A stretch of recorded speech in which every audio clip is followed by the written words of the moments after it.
What if the biggest connections in the world aren't the ones we see, but the ones happening behind closed doors? There's a theory floating around online that sounds crazy at first, but the deeper you go, the more it starts to feel possible. It starts with power. Not just money, but access. The kind of access that puts you in rooms nobody talks about. Private jets, private islands, private events where the guest list is smaller than you think, but more important than you could imagine. And at the center of that world was Jeffrey Epstein, a man known for knowing everyone, politicians, billionaires, people who don't just influence the world, they quietly shape it. Now, on the other side, you have someone completely different, DJ Khaled, a global name in music, known for hits, for energy, for bringing people together, but more than anything, known for connections. Think about it, his entire career is built on one thing: being in the right rooms, with the right people, at the right time. And that's where the theory begins, because in elite circles, music isn't just background noise, it sets the mood, it controls the energy, it defines the moment. Private events at that level don't hire random DJs. They bring in people they trust. People who understand the room without asking questions. People who know how to stay quiet. Now imagine a place like Epstein's Island, far from the public, surrounded by secrecy. That famous structure sitting above the water, almost unreal. If events were happening there, would there be music? And if there was, who would be trusted to handle it? That's the question the theory asks. Not with proof, not with evidence, but with patterns. Because powerful people don't move randomly. Their circles overlap. Their worlds connect in ways we don't always see. And sometimes those connections aren't obvious. They're indirect. A friend of a friend. An invite through someone else. A presence that isn't documented, but somehow still there. In those environments, roles blur. A DJ isn't just playing music. He's reading the room, controlling the energy, becoming part of the atmosphere without standing out. And that kind of presence is valuable, especially in places where discretion matters more than anything.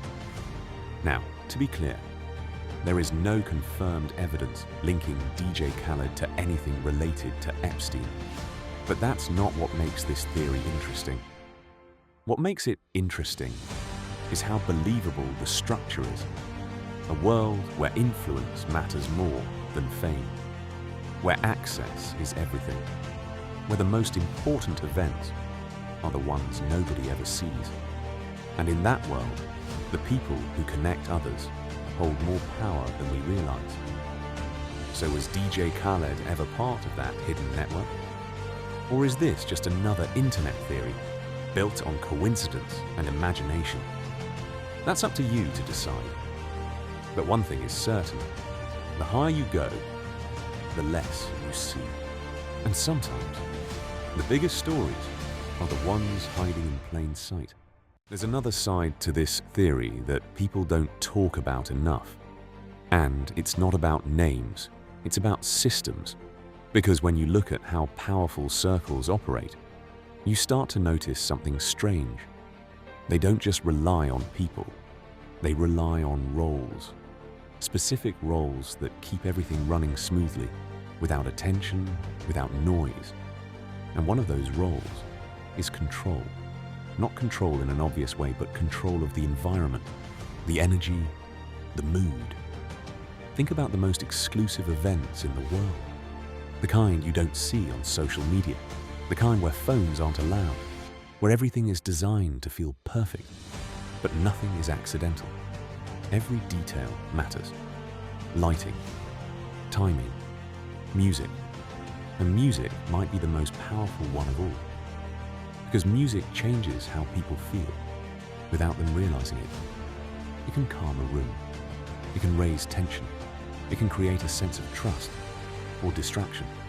And the person controlling that isn't just playing songs, they're shaping the entire experience.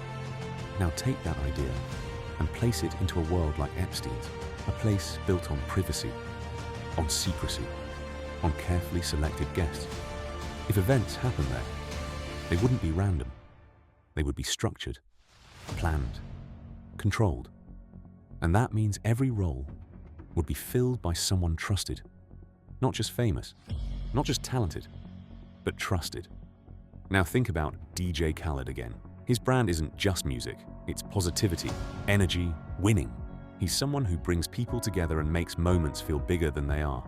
And that kind of personality works perfectly in high-level environments because it lowers defenses.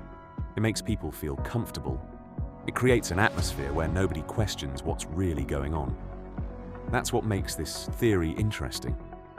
Not the idea that he was involved in something, but the idea that someone like him fits the exact profile of a person who could exist in those spaces without raising suspicion. And that's how these systems survive. Not through obvious connections, but through believable ones. People who seem normal, successful, public, but still connected to something deeper. Now here's where it gets even more interesting, because in these kinds of circles, you don't always know who you're really working for. Opportunities come through layers. Introductions happen through other introductions. And before you realize it, you're in rooms you were never supposed to be in. Not because you asked, but because you were invited. And once you're in, you don't ask questions, because access like that is rare and addictive. Now again, there is no proof that DJ Khaled was ever connected to Epstein or his operations. That needs to be clear. But this theory isn't built on proof. It's built on patterns, on how power operates, on how environments are controlled, and on how certain personalities seem to fit perfectly into those systems. So when people ask, could something like that actually happen? The real answer is, we don't know. Because the truth about those worlds is that we only ever see the surface. The real activity happens underneath, hidden behind layers of trust, influence, and silence. And the people involved aren't always who you expect. So maybe this is just a theory. Maybe it's nothing more than the internet connecting dots that don't exist. Or maybe it's a glimpse into how things really work at the highest levels, where roles matter more than names, and presence matters more than proof.